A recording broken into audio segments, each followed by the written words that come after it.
上一世我烂赌成性，让家人受尽苦难，重生回到1978。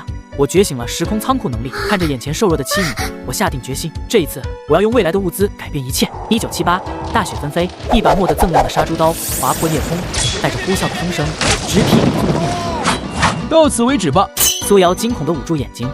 就在刀锋即将触及我面门的瞬间，一只布满冻疮的手闪电般探出，我不退反进，仅用食指和中指稳稳夹住了刀身，刀锋悬停在半空，纹丝不动。这只手不想要了，你松手！我手指猛地发力，手腕一抖，竟被生生折断，抵在赵大虎的咽喉上。而就在1小时前，我惊魂未定地看着四周，土墙、发黑的被褥，还有缩在墙角瑟瑟发抖的母女。念念，他没偷吃，他只是发烧了。瑶瑶，念念。林峰的手刚碰到苏瑶的肩膀，苏瑶就像触电一样剧烈抖动了一下。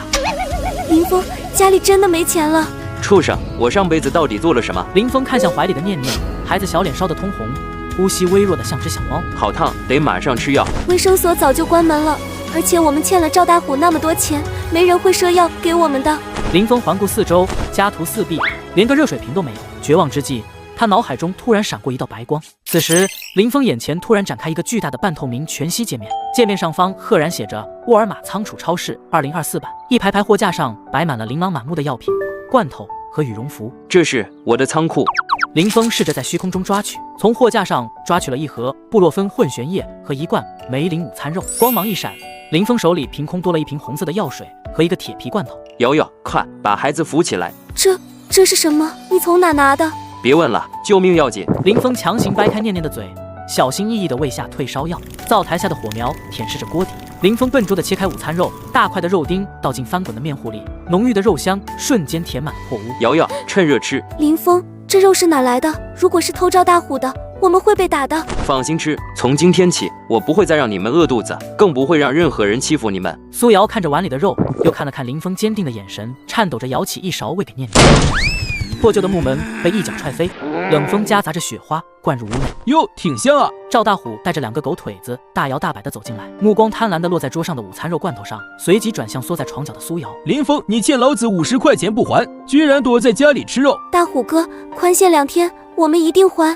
还？拿什么还？拿你！赵大虎伸出油腻的大手，直接去抓苏瑶的领口。把你的脏手拿开！哈哈哈，这窝囊废硬气了！兄弟们，给我把他腿打断，今晚归我了！2个狗腿子抄起木棍冲上来，你敢！林峰不退反进，一脚踹在冲在最前面的膝盖上。烦了你了，老子今天教训你！别吃，妞妞别吃！林峰端着碗，动作僵在半空。瑶瑶，大虎走了，没事了。苏瑶猛地抬头，眼眶通红。那是赵大虎，你烫了他，他会找我们的。还有这肉，这种神仙吃的东西，你哪来的？你是不是去抢供销社了？我没抢。林峰知道解释不清，他直接舀起一大勺肉粥塞进自己嘴里，用力咀嚼吞咽。看，没事。林峰从怀里其实是超市摸出一根红皮火腿肠。妞妞吃肉，爸爸不骗你。肉香直钻鼻孔，妞妞吞了口水，本能战胜了恐惧，张嘴咬住火腿肠。妈妈，好香，你也吃。苏瑶看着女儿狼吞虎咽的样子，紧绷的肩膀垮了下来。她颤抖着伸出手，却不是去接碗，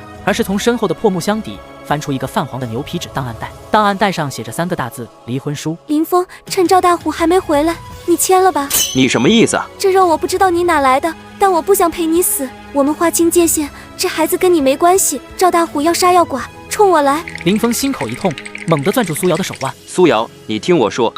哎呦喂，作孽啊！一个颧骨高耸、嗑着瓜子的中年妇女一脚跨进门槛，她鼻子像狗一样耸动，目光瞬间锁定了桌上的午餐肉罐头和火腿肠。肉，全是肉！二婶冲出门外，扯着嗓子对周围喊：快来看啊！林峰家吃肉了，这穷鬼连裤衩都穿不起了，哪来的钱买肉？肯定是苏瑶这个小妖精出去搞了。原本寂静的村子瞬间炸锅，7、8个村民脚步踉跄，七七八八地围了过来，对着屋内指指点点。真的假的？这么香？啧，苏瑶平时看着正经，原来是这种货色。苏瑶脸色惨白，抱着妞妞冲到门口。二婶，你别血口喷人！呸！我喷人？那你解释解释，这肉哪来的？不是偷汉子换的，难道是天上掉下来的？二婶越说越来劲，手指几乎戳到苏瑶的鼻尖上。瞧你这狐妹子，当初下乡我就看你不正经，把你那破鞋的档案拿出来给大家晒晒。我没有。苏瑶绝望地看向四周，村民们鄙夷的目光像刀子一样割在她身上，她双腿一软就要跪倒在地，一只有力的大手突然拖住了苏瑶的腰。说过了吗？二婶被林峰的眼神吓了一跳。怎么心虚了？想打老娘？你动我一下试。林峰根本没废话，抡圆了胳膊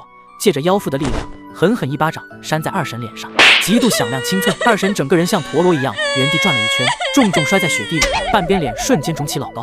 都给我听好了，我林峰的女人只有我能说，你们谁再敢嚼一句舌根，我就撕烂谁的嘴。村民们被林峰爆发出的气场震慑，下意识后退一步，人群突然被粗暴的推开。撕烂嘴，口气不小啊！刚才那笔账，咱们现在连本带利算一算。姓林的，今天你要是拿不出200块钱，我就先剁了你，再把你老婆拖走抵债。周围的村民吓得大气不敢出。苏瑶捂着妞妞的眼睛，身体缩成一团，指甲掐进肉里。林峰却像是没看见眼前的刀，他左手插兜，右手慢条斯理地从怀里掏出一颗大白兔奶糖。妞妞闭上眼，吃糖，大爸数到3，坏人就没了。赵大虎感觉受到奇耻大辱，眼角抽搐。我去，你当老子是空气是吧？赵大虎怒吼一声，对着林峰的后脑勺狠狠劈下。林峰，就在刀锋即将触碰林峰发梢的瞬间，林峰动了，他没有回头，右脚后撤步，精准地卡在赵大虎的脚踝处，找死！整个过程不到2秒。刚才还不可一世的赵大虎，此刻已经被林峰按在满是积雪的墙上，脸被挤压变形。胡哥，谁敢动？林峰，你可不敢啊！别乱来！你也知道不敢乱来。上辈子刚才你想打我的时候，怎么不想这个？钱我不要了，这笔账一笔勾销。一笔勾销？你当我是乞丐？欠债还钱，天经地义。我林峰不占你便宜，给我10分钟，200块，连本带利，我现在就还你。你家耗子进去都得含着眼泪出来，你能有200块？等着！林峰大步走进屋内，反手关上破旧的木门。林峰，你疯了？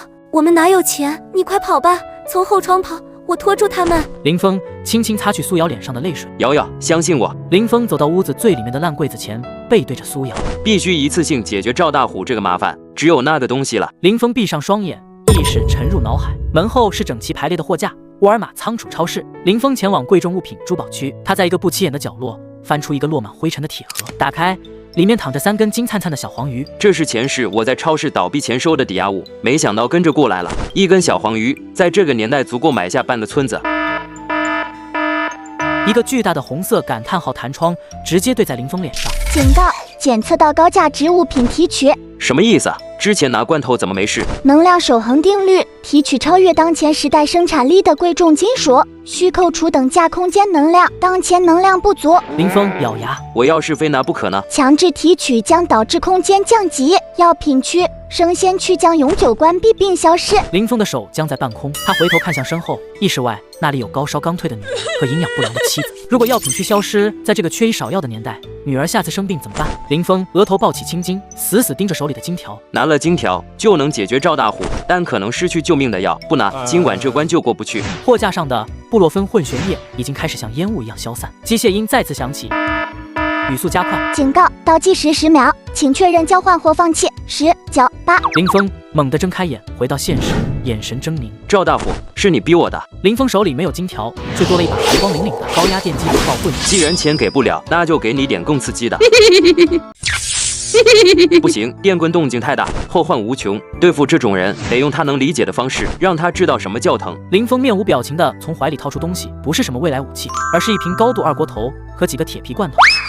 赌债，先用这些抵着，3天后我连本带利还你现金。赵大虎愣了一下，随即眼睛放光。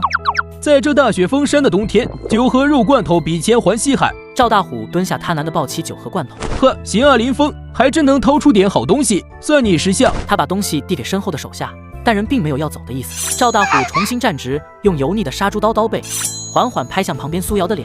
不过嘛，光有这些还不够。你干什么？赵大虎凑近了文苏瑶的头发，一脸陶醉。3天，我要是等不了呢？3天后要是没钱，你这细皮嫩肉的老婆可就归我了啊！哈哈哈！林峰瞳孔骤然收缩，把你的脏手拿开！赵大虎非但没松手，反而更得意了。啧啧，还敢横！赵大虎从怀里拍了拍一本破旧的账本，看见没？这上面记着全村人的账，谁敢帮你，谁敢得罪我，你林峰就是个屁！看来不让他长点教训，他是不会长记性了。天冷，我女儿想吃苹果了。林峰这个莫名其妙的转折让赵大虎一愣，然后慢条斯理的从兜里掏出一个冻得硬邦邦的苹果，又掏出了一把折叠起来的带着10字标志的小刀。赵大虎看着那小巧的刀，像看傻子一样笑出声。哈，就这，你他妈拿个小玩具刀能干嘛？给老子修指甲嘛！林峰没有理他，只是用拇指轻轻一推，一道锋利的晃眼的银色主刃弹了出来，刀身在雪地映衬下散发着一股工业文明的冰冷寒气。赵大虎不屑地切了一声，再次伸手去摸苏瑶的脸。老子今天还就摸定了，你能找死！他低头一看，手背上赫然出现一道深可见骨的伤口。现代工业的锋利对这个时代造成了降维打击。我林峰的过去，今天烧给你们所有人看。别！疯了！林峰彻底疯了！来人，把他给我绑起来！这是投机倒把的铁证。村民们被煽动，脚步声沙沙作响，形成一个收缩的包围圈。林峰面对逼近的众人，脸上没有丝毫慌乱，反而嘴角勾起一抹冰冷的红。他将手中燃烧的纸张猛地朝赵大虎脚下扔去。一团火球在眼前急剧放大，滚烫的热浪扑面而来，他吓得惨叫一声，连连后退。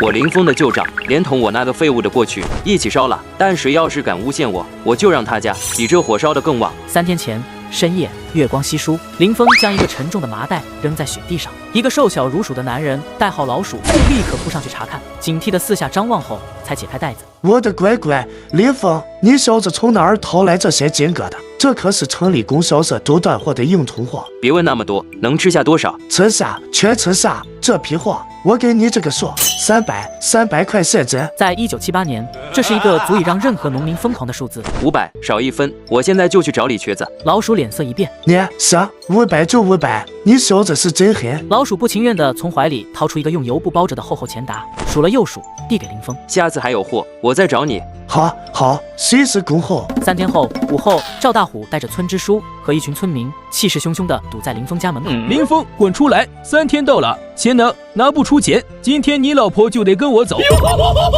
苏瑶从屋里出来，脸色苍白，死死地护在门口，身体微微发抖。看吧，我就说他拿不出钱。这下完了，苏知青这么漂亮个人儿，要被赵大虎这套猪给拱了。村支书清了清嗓子：林峰，欠债还钱，天经地义，你别躲着，出来把事情解决了。屋门吱呀一声，林峰面无表情地走了出来。怎么想通了？林峰一言不发，在所有人轻蔑嘲笑的目光中，径直走到院子中央。他手里拎着一个看不出是什么的布包，将布包放在地上，慢条斯理地解开。1沓、2沓、3沓，一捆捆崭新的大团结显露出来，在冬日阳光下晃得人眼晕。周围的议论声戛然而止，空气瞬间凝固，所有人都像被掐住了脖子，眼珠子都快瞪出来了。林峰拿起其中最后的1沓，掂了掂，欠你多少来着？赵大虎嘴巴张着，喉结上下滚动，已经说不出话来。村支书呼吸急促，指着林峰厉声喝道：林峰，你哪来这么多？这绝不是正道来的，肯定是投机倒把。赵大虎反应过来，立刻附和，眼中闪着凶光。对，投机倒把，把他抓起来送公社，这钱就是证据。村民们立刻被煽动，蠢蠢欲动地围了上来。就在这千钧一发之际，林峰脸上反而露出一丝诡异的笑容，火光的刺啦声在此刻格外刺耳。他点燃了纸张，然后用它引燃了手中剩下的一半。年轻人不知道天高地厚，想让我钱某人把这条老命卖给你，且3天之内你能搞到一张参加这个先进生产表彰暨展销会的正式批条，我就跟你干。他猛地凑近林峰，几乎是贴着他的脸，一字一顿地吼道：搞不到，你我都是投机倒把的死罪，你滚，别再来找我。1天前，寒风卷着雪沫子吹过村后最肮脏的角落，一个衣衫褴褛、浑身散发着馊味的老人正佝偻着腰，在一堆垃圾里翻找着什么。林峰站在不远处，静静地看着。老人用一双满是冻疮的手捡起一个破碗，小心翼翼地吹掉上面的灰，放进身旁的麻袋里。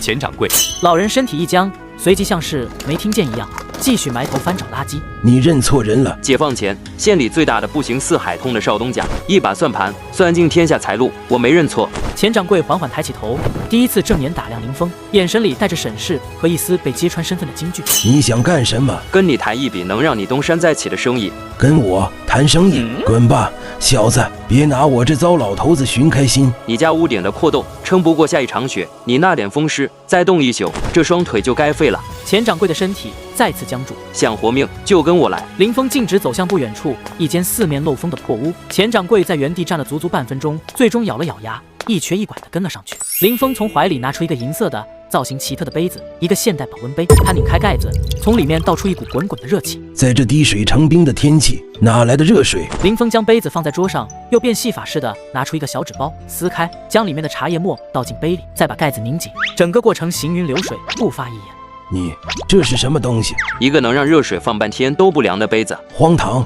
天底下哪有这种东西？糊弄鬼呢？林峰不理他，只是静静地看着窗外。时间一分一秒过去，屋里的气氛压抑得可怕。钱掌柜的目光始终没离开过那个银色的杯子，从最初的不信到怀疑，再到一丝连他自己都没察觉到的期待。半小时后，摸摸看。钱掌柜犹豫了一下，伸出颤抖的手，小心翼翼地触碰杯身。杯子依旧滚烫，这神仙手段，我能拿出这个，就能拿出比这好100倍、1000倍的东西。布匹、粮食、收银机，甚至是城里书记都搞不到的好货。他走到桌前，身体前倾，盯着钱掌柜的眼睛。我出货，你出面。我需要一个白手套，一个能把这些东西变成钱，还能把这盘生意做得比四海通更大的掌柜。钱掌柜死死盯着林峰，眼中的惊骇慢慢变成了商人的精明与疯狂的盘算。他突然转身，一把扯下墙上那张旧报纸，拍在桌上，手指戳向那条新闻。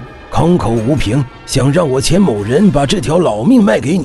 行，3天之内你能搞到一张参加这个先进生产表彰暨展销会的正式批条，我就跟你干。林峰看着他疯狂而决绝的表情，嘴角反而勾起一抹玩味的笑。呵，展销会批条有点意思。3天搞到展销会的批条，我就把这条老命卖给你。搞不到，你现在就滚。3天用不着，1天就够了。你吹什么牛？你知道这张批条现在黑市上炒到什么价了吗？有价无市，那是给国营大厂准备的。你就在家等我消息，顺便把这屋子收拾干净。我们的第1桶金很快就要到了。林峰说完，转身就走，留下钱掌柜一个人愣在原地，看着林峰的背影，眼中满是震惊和不可思议。林峰走到一处僻静的雪地，四下无人，他缓缓闭上眼睛，一道淡蓝色的半透明光幕在林峰眼前展开，无数数据流如瀑布般划过，一个搜索框浮现在中央。搜索框内，林峰的意念迅速输入文字：县供销社王主任弱点突破口。数据流飞速闪烁，几秒后，一条信息被高亮放大。王建国为人方正，不徇私情，为至孝，其母常年患顽固性咳喘，遍寻名医无效，常年卧床，为其心头大石。孝子，这就有门路了。顽固性咳喘特效药1978年被警卫发现。搜索结果瞬间弹出，最顶端是一本名为《现代珍稀中草药彩色图鉴》的虚拟书籍，书籍自动翻开，定格在一页。子血菜，性温，主治非寒咳喘，生长于北方面阳雪山之背阴岩缝中，其耐寒，因植株形态酷似普通狼毒草，常被当地人误认并忽略。林峰猛地睁开眼睛，目光投向远处白雪皑皑的大雪山。找到了。他没有片刻犹豫，对照着脑海中印下的高清图像，深一脚浅一脚地朝着大雪山走去。半小时后，他在一处背阴的岩壁缝隙中，精准地找到了一株与 Safe 图像中一模一样的植物。你找谁？王主任，我能治好你母亲的病。你是谁？胡说八道什么？又是哪来的江湖骗子？滚！这东西叫子血参，专治顽固性咳喘。你信，你母亲今晚就能睡个安稳觉；不信，我立刻就走。王主任的动作僵住了，他看着林峰笃定的没有一丝杂质的眼神，又看看那株形态奇特的草药，内心的防线开始动摇。屋内的咳嗽声再次传来，一声比一声撕心裂肺。如果没用，我马上就去派出所报案，告你行骗。他一把抢过草药，转身进屋。林峰被晾在门口，他只是平静地靠在门框上，静静等待。半小时后，卧房里传来的是一阵轻微但无比平稳的呼吸声。同志，我谢谢你，谢谢你。他抹了一把眼泪，转身冲到桌边，拿起笔，在一张盖着供销社公章的空白介绍信上飞快地写了起来。这是我们供销社展销会的特批入场券，摊位位置最好的一个。同志，你就是我们家的大恩人。数9寒天，雪堆中插着的保温杯被猛地拔出，杯口瞬间喷出汹涌的白色热气，所有围观者都下意识地后退一步，脸上写满了震惊。林峰高举保温杯，将杯中滚烫的热水哗的一声倒在雪地上，积雪瞬间融化出一个大坑，冒着白烟，人群彻底炸了。天哪，神了，真他娘的是热的！我要一个，给我一个，多少钱？就在人群疯抢之时，一声怒喝炸响：都给我住手，把他给我抓起来！完了！林峰，你倒卖禁欲物资，搞投机倒把，我看你这次怎么干！1小时前，哎呀，还是咱们老百姓识货。这年头，啥玩意儿能比猪肉实在？某些人啊，搞些花里胡哨的破烂，就想来城里骗钱，做什么白日梦呢？就是一个破铁皮杯子卖那么贵，谁买谁是冤大头。村民们看着林峰摊位上的保温杯、尼龙袜、防风打火机，议论纷纷，都是一脸不信任。这样火看着是方便，可一个要我半个月工分，我买它干啥？那袜子薄的跟纸一样，一穿就破吧，还不如我这棉袜子结实。钱掌柜急得在原地直跺脚，额头的汗珠混着冷汗往下淌。东家，这可怎么办啊？他们不识货啊！再这么下去，我们一个都卖不出去，要成整个展销会的笑话了。别急，钱掌柜，他们不是不识货，是没见过世面。今天我就给他们免费上一课。哟，怎么着？卖不出去，自己口渴了，也是喊半天没人理。是的，喝口水润润嗓子，哈哈哈！林峰根本不理他，猛地将手里的保温杯狠狠地插进了雪堆深处，只留下一个杯盖在外面。东家，你这是？1个小时后，如果这杯子里的水还是烫的，我摊位上所有东西价格翻倍；如果凉了，所有东西白送。你说真的？大家伙可都听见了，你要是输了，可不许耍赖。我林峰说话算话。1小时后，时间到。他走到雪堆前，在所有人屏息的注视下，缓缓握住了杯盖。蠢货，这么冷的天，别说1个小时，10分钟就凉透了。我看你等下怎么收场。林峰的手猛地一用力，将保温杯从雪中拔出。林峰，你到底是谁？你不是他。林峰，你胆子不小啊，没皮条就敢在这儿卖东西，投机倒把。我看你是想进去蹲几天。王队长，我这是响应号召，搞活经济。再说我卖的都是些日用百货，价格公道，怎么就成投机倒把了？少跟我耍嘴皮子，这一片归我管。我说你是，你就是。今天要么把东西全给我没收了，要么就拿点诚意出来，大家交个朋友。林峰直视他的眼睛，嘴角勾起一抹不易察觉的弧度。哦，交朋友，我怕王队长你交不起。巡查队长被戳中痛处，勃然大怒。你说什么？给脸不要脸！来人，给我把他的摊子砸了！2名队员立刻上前就要动手，周围的街坊邻居纷纷躲开，敢怒不敢言。等等，林峰慢条斯理地展开纸条，递到巡查队长面前。王队长，砸之前先看看这个，免得砸错了不好收场。一张破纸能吓唬谁？他的话戛然而止，眼睛死死盯住纸条最下方的签名和红印章，瞳孔骤然收缩，纸上龙飞凤舞的写着“王主任”3个大字。王主任的亲别，他怎么会有这个？巡查队长脸上的嚣张瞬间融化，换上了一副谄媚的笑，额头渗出细密的冷汗。他双手接过那张薄薄的纸条，像捧着圣旨。哎呀，我的哥！您看这事儿闹的，这都是误会，天大的误会！你有王主任的臭皮球，你怎么不早说啊？现在说晚了吗？不晚，是我有眼不识泰山。林哥，你大人有大量，别跟我这种小角色一般见识。我听说最近有人高价倒卖猪肉，搞得大家怨声载道，比如那个赵大虎。对，就是他，我早就盯上他了。这种蛀虫绝不能姑息。林哥您放心，我们这就去查他，保证给人民群众一个交代。巡查队长一个立正，冲林峰敬了个不伦不类的礼。还愣着干什么？跟我走，去抄了赵大虎的老窝。赵大虎连滚带爬的跑了，仿佛身后有阿飘在追。林峰回到家，走进小院，妻子苏瑶正蹲在井边，费力地搓洗着一大盆衣服。冬夜的风很冷，吹得他单薄的身体微微发抖。林峰眼神里闪过一丝他自己都未察觉的心疼。他没有出声，悄悄转身进了屋。卧室内，林峰在无人看见的角度，手掌微微张开，一道微弱的白光在林峰掌心一闪而过，一块用油纸精心包裹的檀香皂和一小瓶精致的隔离油凭空出现在他手中。过了一会，苏瑶进来了，他低头看看自己那双又红又肿，甚至有些干裂的手，再看看床边的2样东西，眼眶瞬间红了。林峰，你到底是谁？你不是他。奴产翻，年轻人，饭可以乱吃，话可不能乱说。你知道你在跟谁保证吗？我当然知道，李老师，我拿我的命给你保证。好，我就赌上我的前途新妮子，但是口说无凭，3天，我给你3天时间，给我搞了1车皮化肥的样品，如果属实，我亲自去你们村为你证明。如果你敢耍我。半天前，林峰家院子。林峰，你到底还是不是我认识的那个林峰？你最近太不一样了，我有点怕。傻瓜，我怎么会不是林峰？这么说吧，我就是林峰，一个没过一次，决定为你和妞妞好好活下半辈子的林峰。你胡说什么？别问了，瑶，你只要相信我，从今往后我不会再让任何人欺负你们母女，这就够了。苏瑶看着他真诚的眼睛，心中的疑虑和恐惧暂时被压下，她含着泪点了点头。就在这时，院子外传来一阵嚣张的叫嚷声：“都来看啊！林峰家的货可不能买，乡亲们，你们知道林峰这些好东西是哪来的吗？我告诉你们，是外国特务给他的，他就是个间谍。”啥特务？我的天，这可了不得！谁买他的货，谁就是通敌。他这是想害死我们全村人啊！钱掌柜听到这话，脸色唰的一下白了，他惊恐地看了林峰一眼，像躲瘟神一样掉头就跑。赵大虎，你血口喷人，你会有报应的。赵大虎，怎么？我说错了？你有本事拿出证据，证明你不是特务啊！证据？哈，跟你这种蠢货不需要证据。屋内，苏瑶急得团团转。林峰，你怎么就让他们这么说啊？这下好了，钱掌柜也跑了。我们的货。有，别怕，跟一条只会叫的狗生气没用，它只是个喇叭，得找到那个拿喇叭的人。拿喇叭的人？赵大虎敢这么闹，背后肯定是村干部默许的，但村干部也怕一个人。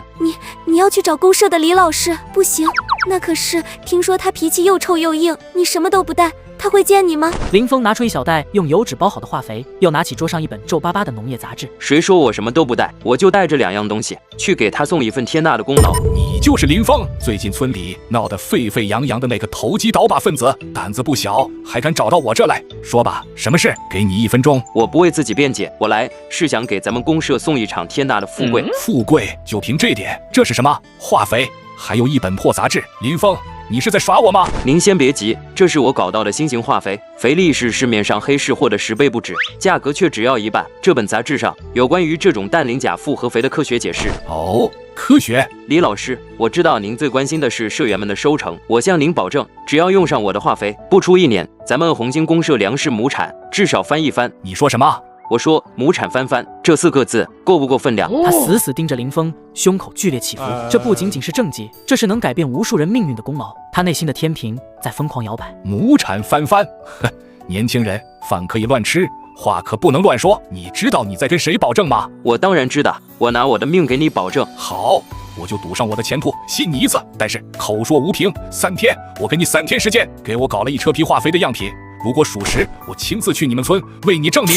如果你敢耍我，你就等着在农场里把牢底坐穿吧！滚！林峰没有丝毫畏惧，反而露出一丝笑容。他挺直腰板，转身大步离开。疯子，真是个疯子。可万一他要是说真的呢？林峰走出办公楼，刚走到拐角，就迎面撞上了赵大虎。哟，这不是林峰吗？怎么来找李书记告状啊？怎么样，被骂得狗血淋头，给赶出来了吧？林峰停下脚步，看都没看他，嘴角噙着一抹高深莫测的冷笑。3天后你就等着瞧吧。叔叔同志，就是他，就是这个林峰，他勾结黑市商人，倒卖文物，人赃并获。李老师震惊地看着林峰，又看看叔叔，嘴巴张了张，一个字也说不出来。1小时前，林峰刚从公社回来，一进屋就直奔自己的空间。他必须在3天内搞到1车皮的化肥样品。警告：空间能量严重不足0.8%，无法进行大宗物资兑换。该死，偏偏在这个时候。林峰，怎么了？是不是李叔叔他为难你了？没事，有书记答应了，只要我拿出样品，我就是在想办法。能量，这个年代什么东西最不值钱，但能量价值又最高。有了，古董，那些被当成破烂的宝贝。他猛地就往外冲。林峰，你干嘛去啊？找钱掌柜，救命！我说林老弟啊，你这是受什么刺激了？放着好好的新货不卖，跑我这垃圾堆里淘伙什么不值钱的老物件？这些玩意儿送人都没人要。钱掌柜，你就别管了，我急用。有没有那种就是特别老、特别破，最好是石头做的，又黑又硬的那种？嘿，你别说，还真有。我收了张破桌子，一个桌角坏了，前头那准儿就拿了个黑不溜秋的破石头垫着，死沉的，就在那儿。顺着钱掌柜指的方向，林峰的呼吸瞬间停滞了。我操！他一眼就看到，在一张摇摇晃晃的破木桌下，一个垫着桌角、布满油污和灰尘的东西，正是那方砚台。单溪龙文砚，真的是他，前世拍出1个亿的国宝。他强压住内心的狂喜，故意装作不经意。就这张破桌子啊，行吧，钱掌柜，这桌子我收了，你开个价。哎呀，林老弟，你可真是我的活菩萨，这破烂玩意儿放这儿占地方，你给个3块钱搬走。就当帮我清垃圾了。成交。林峰扛起那张破桌子，像是扛着全世界的希望，头也不回地冲出了仓库。钱掌柜拿着3块钱，看着他的背影，摇了摇头。哎，疯了，真是疯了！林峰，你干嘛？花钱买个破桌子回来，就为了砸了它？来不及了。林峰眼前虚拟面板弹出，闪烁着金色光芒。检测到高能量物品，大唐端溪龙文砚核心区，能量价值9875400。警告：此物品具有极高历史价值，献祭后将彻底消失。是否确认献祭？确认。为了老婆孩子，别说1个亿，100个亿也得记。砚台瞬间化作一道刺眼的光影，咆哮着冲入林峰眉心。他眼前的空间面板上，能量条从猩红警告瞬间爆闪，直接冲破100%满值，整个空间界面璀璨如星河。林峰，我还是不放心，亲自过来看看样品呢。你的样品搞到了没有？幸不辱命，您过目。好啊，就是这个东西。林峰，你立大功了，我马上就去公社广播站召开全社大会，为你证明。然而他的话音未落，院门砰的一声被人狠狠踹开，赵大虎带着两叔叔满脸狰狞地闯了进来，直直地冲到众人面前。林峰，我们是县文物稽查科的，有人举报你非法倒卖国家1级文物端溪龙纹燕，请你跟我们走一趟。叔叔同志，就是他，我亲眼看见他跟黑市的人接头，就是为了卖那个砚台。林峰同志，你们是不是搞错了？什么端溪龙纹燕？就是你从前掌柜那弄来的老物件，东西在哪？嗨，你说那个啊，一个黑不溜秋的破石头，死沉的。他现在在哪？那玩意儿垫桌脚都嫌落得慌，我嫌他晦气，刚才给砸了，就扔那儿了。不信你们自己看。是碎的。不可能，他肯定藏起来了。叔叔同志，你们搜，一定要搜出来。我们办案讲究证据，光凭你一张嘴，没有物证，我们不能随便抓人。林峰，虽然证据不足，但在调查清楚之前，你不准离开村子，随时配合我们的调查。两名叔叔警告一番后，转身离开。你给我等着，投机倒把的罪名，你跑不掉，咱们走着瞧。哎，林峰啊，你这是闹的，村里风言风语肯定少不了，你和苏瑶多担待点吧。为了不让苏瑶胡思乱想，林峰拉着他出门散心，却迎面撞上了村里最爱嚼舌根的王婆子一群人。哟，这不是我们村的大能人吗？听说刚把叔叔给请家来了，怎么没把你抓走啊？人家是投机倒把的大商人，哪能这么容易被抓？我们没有，你们别胡说。啧，还嘴硬呢？跟着这种不清不白的男人，你又能是什么好东西？早晚有一天，你们俩的一起被拉去毙了。你血口喷人！我呸！跟你说话都嫌脏了我的嘴。林峰看到这一幕，原本平静的眼神瞬间被血丝充满，一股骇人的气势从他身上爆发出来。他将瑟瑟发抖的苏瑶完全护在身后。从今天起，我林峰要办一个缝纫学习班，我老婆苏瑶当老师，每个月工资10块钱。10块钱3个字像一块巨石砸入平静的湖面，所有村民的表情瞬间从嘲讽变为震惊和贪婪。啥？10块钱？真的假的？我的天，比去县里工厂上班挣的还多。哎呀，苏老师，您瞧我这张破嘴，我就是开玩笑的，您大人有大量，可千万别往心里去啊。那个学习班能算我一个不？我手可巧了。苏老师，对不起，我刚才不该乱说话，您教教我吧。是啊，苏老师您最好了。想学可以，先给我老婆鞠躬道歉。林峰人赃并获，这次我看你怎么办。全村的社员都听着，林峰私藏集体粮食，证据确凿，公社武装部的人马上就到。林峰，这不是我们家的，我不知道。别怕，鱼终于上钩了。1天前，擦的，再这么下去，这清水村就真成他林峰的一言堂了，咱们俩都得被他踩在脚底下。谁说不是呢？现在村里人见了我都爱搭不理的，见了苏瑶那娘们儿，倒是一口一个苏老师叫的亲热。不行，必须把他彻底踩下去。我已经没耐心跟他谩骂完了。他朝礼物使了个眼色，一个女人畏畏缩缩地走了出来，正是缝纫班的学员刘翠。大虎哥，支书，你们找我。翠儿，我知道你家男人病着，孩子多，日子难，当哥一个忙，这袋粮食你拿走，事成之后再给你10块钱。什么忙？很简单，深夜去林峰家，把他老婆苏瑶那个宝贝木头盒子里一个牛皮纸的档案袋偷出来，我怀疑那里面有他成分问题的黑料，只要拿到手，往公社一交，他们全家都得完蛋。刘翠的脸上一阵青一阵白，手死死攥着衣角，最终对金钱和粮食的渴望战胜了恐惧。她一咬牙，重重的点了点头。月黑风高，一道黑影熟练地翻过林峰家的院墙，悄无声息地潜入屋内。林峰，怎么了？我好像听到声音了，那个箱子。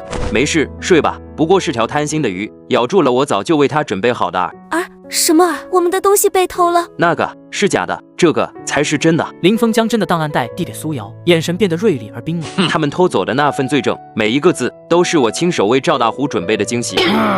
想抓我把柄，下辈子吧。林峰，你敢耍我？好，既然文的不行，我就给你来武的，给我把粮仓的谷子扛出来，埋他家墙根底下。这次我要让他死无对证。大家看清楚了，林峰偷盗集体粮食，罪证确凿，这种蛀虫就该抓去坐牢。没错，今天我们就要为民除害。他没有偷，他昨晚一整晚都跟我在一起，你们这是栽赃，是陷害。跟你在一起，谁能证明？呵，小娘们，你自身都难保了，还想护着他？给我让开！我的人，你也敢动？你还敢动手？反了你了！来人，给我把他绑起来，强行带走！几个民兵举起枪对准了林峰，气氛紧张到了极点。就在这时，院子外传来一声中气十足的怒喝：“住手！”公社的李叔叔带着几个干部，脸色严肃的大步走了进来。哎呀，李老师，您怎么亲自来了？这点小事我们……小事，有人打电话到公社实名举报，说清水村有人要故意破坏化肥供应，干扰农业生产。我倒要看看是谁胆子这么大。赵大虎和村支书的脸色唰的一下变得惨白。您来的正好。他们说这是我昨晚偷来埋下的赃物。您看，昨夜下了半宿的雨，地里现在还都是泥。如果这粮是我昨晚偷来，再挖坑埋进这湿泥里的，这麻袋上怎么可能连一丁点泥水都没有，干净的像是新的一样？此话一出，全场死寂，所有人的目光都集中在那个干净的麻袋上。再看看赵大虎和村支书，瞬间煞白的脸，一切都明白了，这是一个粗劣到可笑的栽赃。不，还有别的罪证。栽赃粮食是我一时糊涂，可是他老婆的成分绝对有问题，我这里有证据。他从怀里掏出那个被他视为王牌的牛皮纸档案袋，连滚带爬的冲到面前。您看，这是我从他家搜出来的黑料，只要查实了，他们全家都得完蛋。帝都军区张司令亲笔的印章和落款无比醒目。苏瑶同志，乃我不已故战斗英雄苏长青之独女，亦是老夫当年在战场上的救命恩人之女，望地方同志务必予以关照。李老师的瞳孔猛然收缩，拿着信的手剧烈的颤抖起来，他像是被雷劈中一般，呆立在那里。他猛地抬头，用一种近乎惊恐和敬畏的复杂眼神看向苏瑶，然后将那封重若千钧的信用双手毕恭毕敬地递了过去。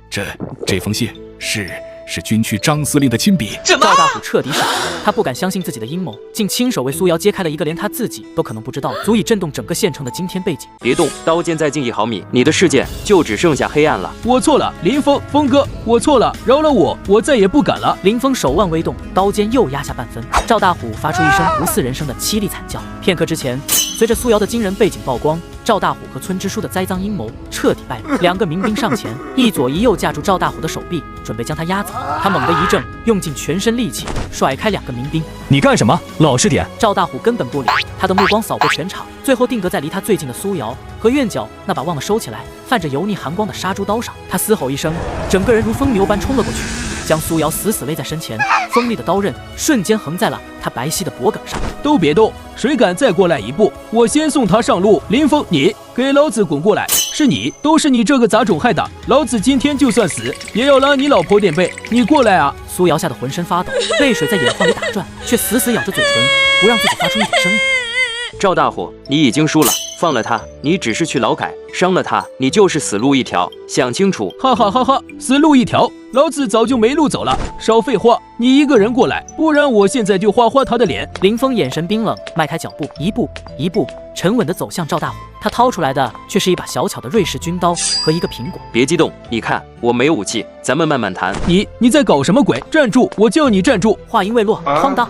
杀猪刀掉落在地，他持刀的右手手筋已被精准的切断。林峰手中的瑞士军刀尖端死死抵住了赵大虎的眼球。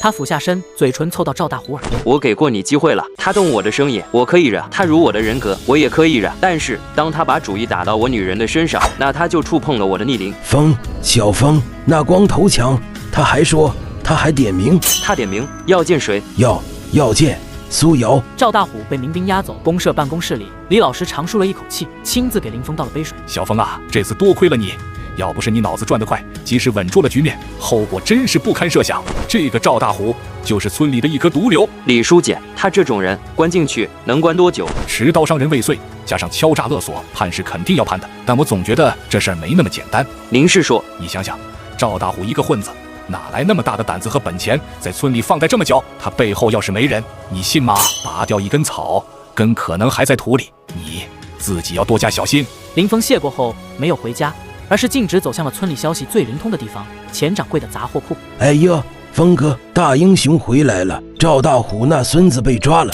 真是大快人心呀！老钱，帮我个忙。钱掌柜看到钱，眼睛一亮，但看清林峰严肃的表情后，又把笑容收敛了回去。小峰，您说，查赵大虎，我要知道他放贷的钱是从哪儿来的，他背后到底站着谁？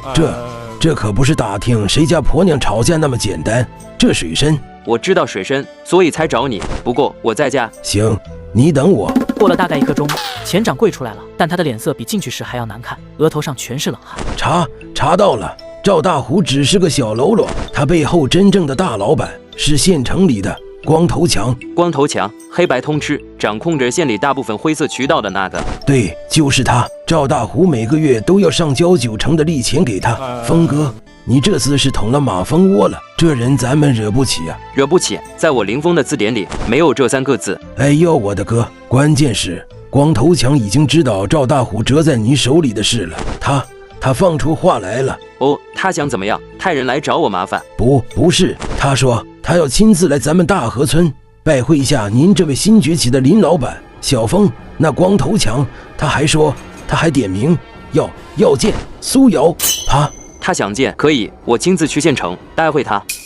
老钱，你见过这东西吗？这是啥玩意儿？洋火？不对呀，看着怪金贵的。这东西叫口红，能让一个女人变成女王。一支精致的黑色管身口红在林峰手中旋转，金色环扣上迪奥的标志闪闪发光，旁边浮现出虚拟标签迪奥999，正宫之选，女人的终极诱惑。林峰又拿出一瓶晶莹剔透的香水，瓶身上刻着一个优雅的数字，香奈儿5号，闻香识女人，身份的象征。乖乖，这得值多少钱？钱，它的价值取决于用它的人是谁。光头强最宠爱的香号叫红姐。对了，风，你该不会是想……我要你把这2样东西送给他，告诉他，只要他帮我办一件事，以后这些东西他要多少有多少。我甚至可以让他成为全县城第1家美容院的老板娘。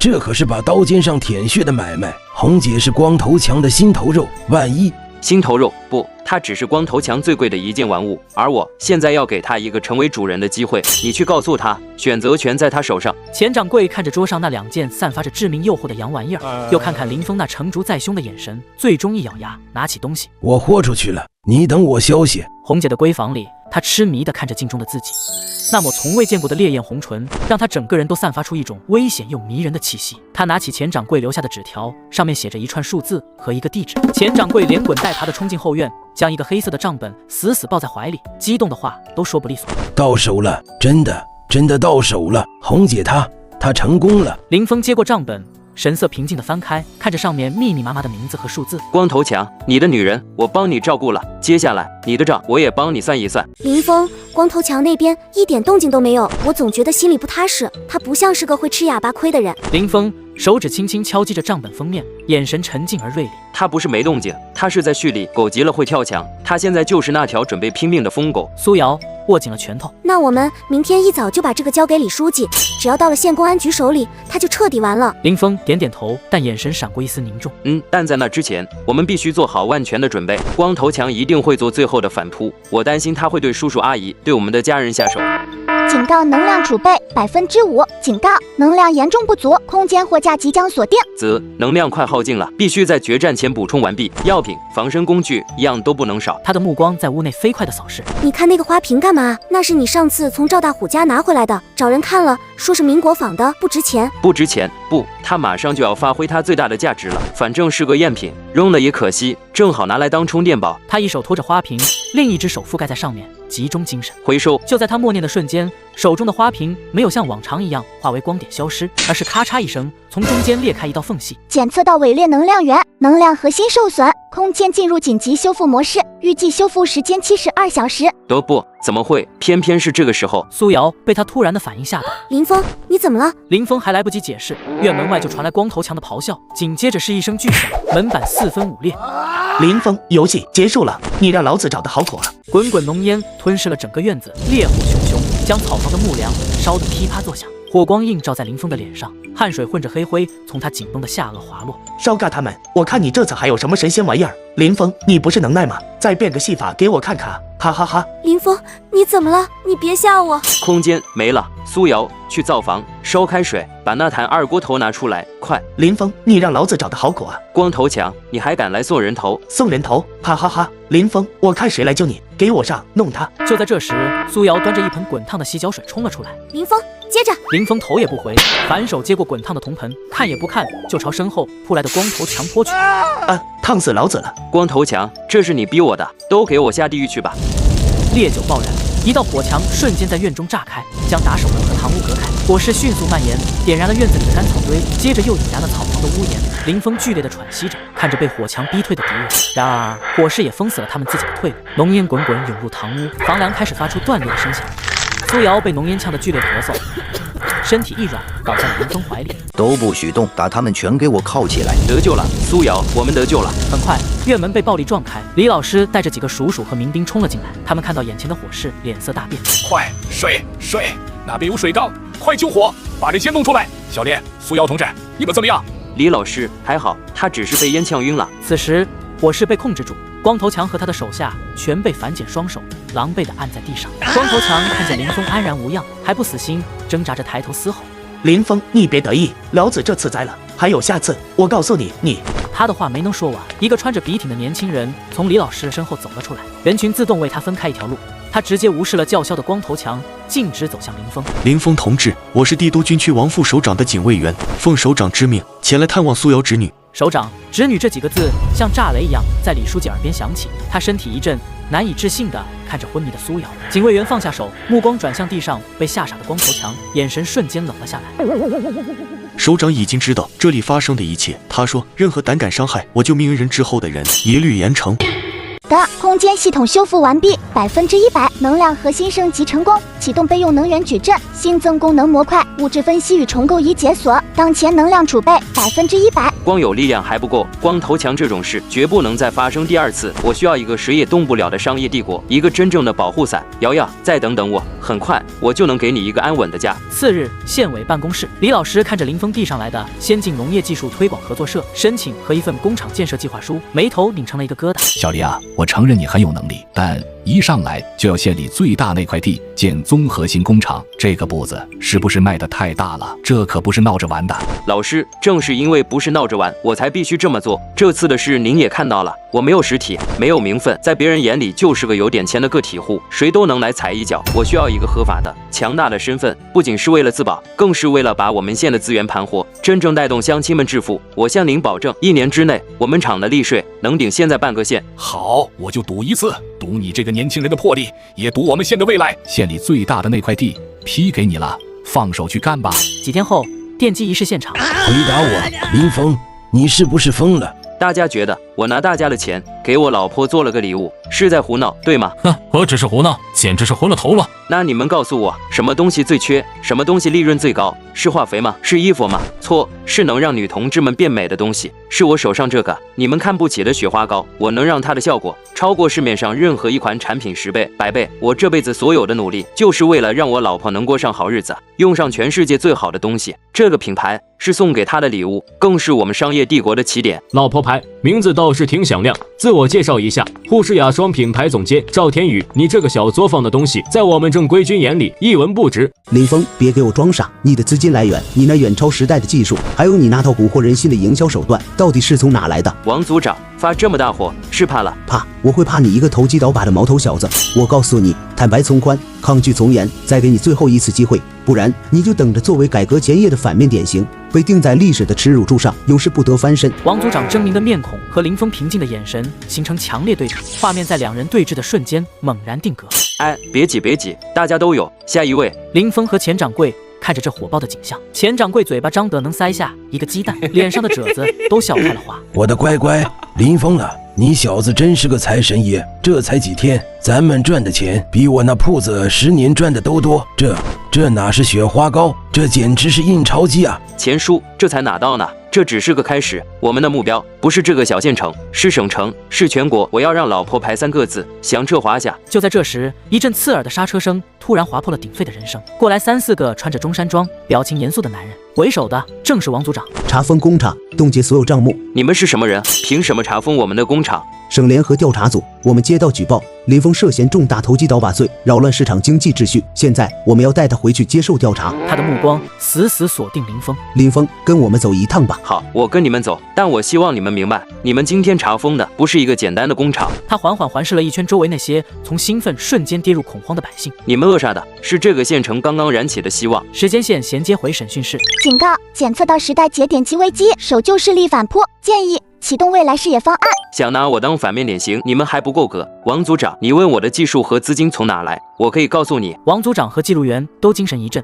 身体前倾，准备记录。但不是对你，我要见你们省里能拍板的最高领导，因为我接下来要谈的不是我个人的罪名问题，而是一个能让全省 GDP 在3年内翻一番的最高级战略。林峰，你私自雇佣村民，大规模生产、销售雪花膏等化妆品，并跨省倒卖原料，你承认吗？不承认。证据确凿，你仓库里查获的雪莲牌雪花膏，你还有什么可辩解的？王组长，您爱人平时擦脸用什么？这与本案无关。我调查过，县城百货大楼卖的雪花膏，上海产，1盒2块2，普通工人半个月工资，农村妇女用隔离油1毛钱1盒，冬天脸上照样皴脸。我生产的雪花膏原料成本4毛，卖8毛，一冬天。大河村的妇女还有附近3个公社的妇女第一次用上了不起村带香味的擦脸油。你这是偷换概念，问题的关键是你的经营方式不合法。李同志，您知道全县18到35岁的妇女有多少人冬天需要擦脸油吗？至少5万人，如果每人一冬天用2盒，就是10万盒的市场。上海产的雪花膏运到咱们这儿，加上运费，各级供销社的加价，卖到2块2，